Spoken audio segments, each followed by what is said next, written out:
Hola, ¿qué tal? ¿Cómo estás? Mi nombre es Lautaro, te vamos a estar haciendo compañía unos breves minutos y estoy acompañado del señor Diego. ¿Cómo estás, Diego? Bien, todo bien.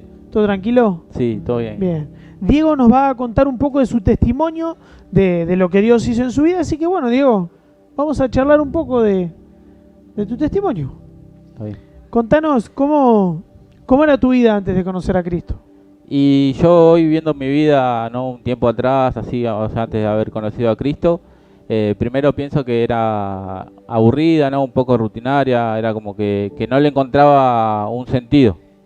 O sea, como que muchas veces me preguntaba, ¿no? Por ahí en mi interior, así, o en mi cabeza, de que esto es la vida, de esto se trata. O sea, por más de que haya tenido una familia, que haya tenido un trabajo estable, amigos, y muchas veces como que me quedaba ese vacío dando vuelta, ¿no? En mi cabeza más que nada y preguntándome cosas por ahí que yo solo sabía, ¿no? ¿Y qué, cuál era el problema que vos estabas Y por pasando en ese ahí momento para... me cuestionaba, o sea, cosas mías de mi vida personal en el sentido de que, bueno, a mí me dieron en adopción cuando yo casi prácticamente nací, me criaron mis tíos y no, y yo digo, cuando entraba en ese ciclo de preguntas de cómo era mi vida, siempre me preguntaba, ¿no? ¿Qué hubiese sido de mi vida si me hubiesen criado de tal manera, si me hubiesen criado en otro lugar? Como que eran muchas preguntas que nunca le encontraba a la vida encontraba la felicidad en la vida que yo estaba teniendo en ese momento, ¿no? Claro. Entonces como que me planteaba esas cosas y como que mi mente viajaba a preguntarme cosas de por qué no se dieron de tal manera. ¿Qué hubiese pasado si yo Claro, todavía... si en vez de que me hubiesen dado en adopción, me hubiesen creado mis padres Claro, o sí, todo sí. ese tipo de cosas, ¿no? Creo por ahí la secuencia era siempre buscaba eso, ¿no? De qué hubiese pasado si, qué hubiese pasado de tal manera, si yo hubiese, ¿por qué no estudié? Y al final me arrepentí, no sé, dejé la carrera, dejé un montón de cosas, ¿no?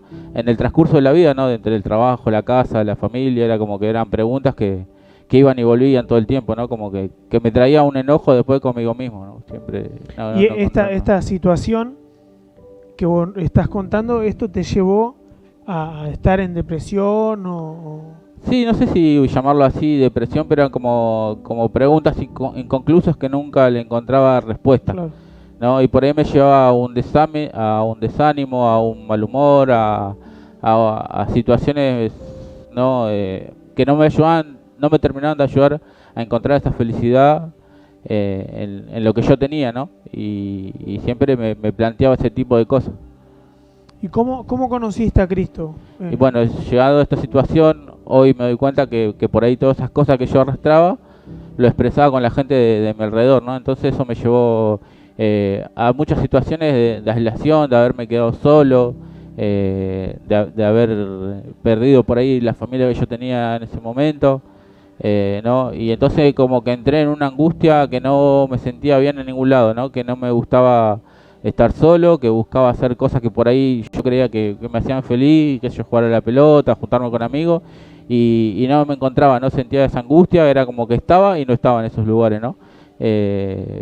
Entonces esa era una angustia que ya por ahí no me dejaba ni hasta dormir muchas veces, ¿no? Entonces en ese momento un compañero de trabajo que él congrega acá en la iglesia con nosotros, él me habla de su experiencia, ¿no? En Cristo, me cuenta su testimonio, bueno, conozco su familia y bueno, empezamos a tener por más que a ellos ya lo conocía o trabajábamos 10 años juntos, éramos compañeros de trabajo. Y Claro, nunca habías tenido nunca había tenido por ahí esa amistad de un poco más del compañerismo de trabajo. Claro, sí, sí. Y bueno, a partir de ese momento que él me habló y me acompañó en ese momento, no, hoy tenemos una buena amistad y a partir de su testimonio, de su parte de vida, yo llego acá a la iglesia, ¿no? Antes de venir a la iglesia estuvimos conversando un par de veces en la casa, con la familia, con personas que él llevaba para que yo conozca, hasta que un día tomé la determinación de acercarme acá al culto. ¿Y cómo es tu vida ahora en Cristo después de Y haber conocido y charlado Y yo creo muchas veces? que a partir de ese momento, ¿no? De ese empezar a caminar en las cosas de Dios, porque yo la verdad que no conocía a Dios, bueno, de la manera que hoy uno lo conoce, y por ahí cuando le hablaban de la iglesia, le hablaban de Dios, yo siempre decía, no me hace falta, no necesito, es más, ¿viste? Cuando quedaba la tele que aparece en cuando vos, no sé, a veces Sí, me sí, quedaba después de la dormido medianoche. y quedaba después de la medianoche, y yo lo veía como, no, eso es Dios, eso no, como que no lo entendía, digo. Claro. Y bueno, experimentando eso porque yo conocía lo que era la iglesia católica en sí. Entonces iba, cumplía y ya estaba para mí. Entonces esa era mi imagen de Dios, ¿no?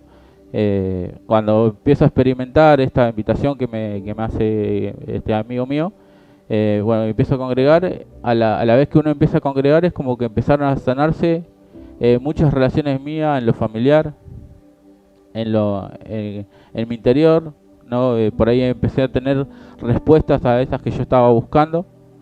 Y en ese tiempo yo me acuerdo que hacía algo que a mí no me gustaba, de haberme quedado solo, era de ir y encontrar mi casa vacía, encontrarme solo, era algo que no soportaba, ¿no? Un ejemplo era, yo no sé, yo salía a las 10 de la noche del trabajo y trataba de dar vuelta para no llegar a mi casa, para no encontrarme con ese hueco, ¿no? Con ese vacío. Con ese lugar vacío.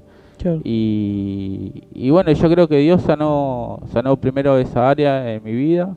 Empecé a estar bien conmigo mismo, me empecé a encontrar yo mismo, empecé a disfrutar de estar yo solo, y la verdad que fue un proceso largo, pero la verdad que hoy entiendo que restauró un montón de cosas de mi vida, ¿no? En mi interior, relaciones familiares con personas que yo pensaba a mi manera que yo perdonaba, pero no perdonaba, siempre quedaba esa amargura. Claro, era un perdón de la boca para afuera. Claro, era un perdón.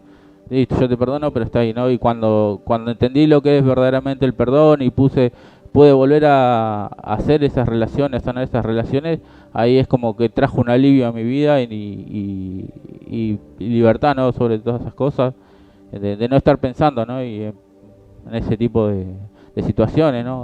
O en rencores, odio, o preguntas de cómo hubiese sido, esas cosas como que se sanaron en mí, ¿no? Claro. Y si yo te pregunto ahora sí, cortito, ¿qué tenés para decirle a la gente que nos está mirando? ¿Qué es lo que vos le...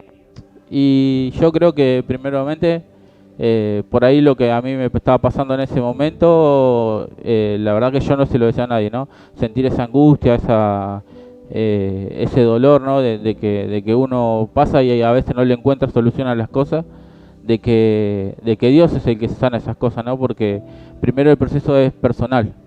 Creo que yo entendí eso, ¿no? Que Dios es el que obra en uno para poder después poder sanar a través relaciones, ¿no? Perdonar, hablar. Creo que lo principal es hablar, ¿no? Porque a veces uno perdona, se calla y se lo guarda. En Dios hay esa libertad o ese valor a veces de ir y hablar con las personas y enfrentar y explicar, che, me molestó esto, ¿no? Claro. Y hablar esas cosas. Creo que esa libertad solamente puede venir de Dios, ¿no? Y eso de la claridad también al traer a la mente, ¿no? Creo que al encontrarse uno, ¿no? En la Biblia a veces, que dice que la Biblia es como un espejo, poder reflejarse ahí y tener una vara donde medirse, ¿no? Porque a veces es como que uno se mide según su propia cordura o lo que uno cree, ¿no? Acomoda según su propia experiencia. su propia experiencia, ¿no? Pero cuando uno se encuentra, creo, reflejado a través de la palabra, es cuando uno encuentra una guía para encontrarse, Así una guía mismo. correcta, ¿no? Claro. Una guía. Diego, la verdad, muchísimas gracias. Un golazo. Un placer escucharte y poder acompañarnos a la gente que nos está mirando y que puedan saber de que no hay nada imposible para Dios. No hay nada imposible. Así que bueno, Diego, muchas gracias. Bueno, Repito, es un placer haber compartido estos minutos con vos. Y vos que estás ahí en tu hogar, no te olvides de compartir y de dar like. Así que nos vemos la próxima, Dios mediante.